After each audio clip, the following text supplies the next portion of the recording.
Allahu i lartësuar e krijoi njeriu për të adhuruar Zotin.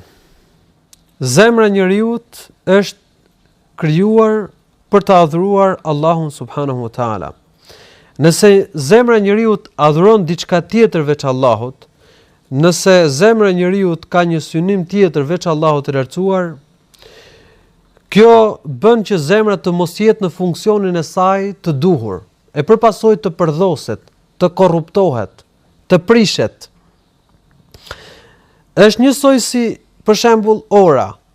Nëse ora do të përdoret për të njohur kohën, është në funksionin e saj të duhur.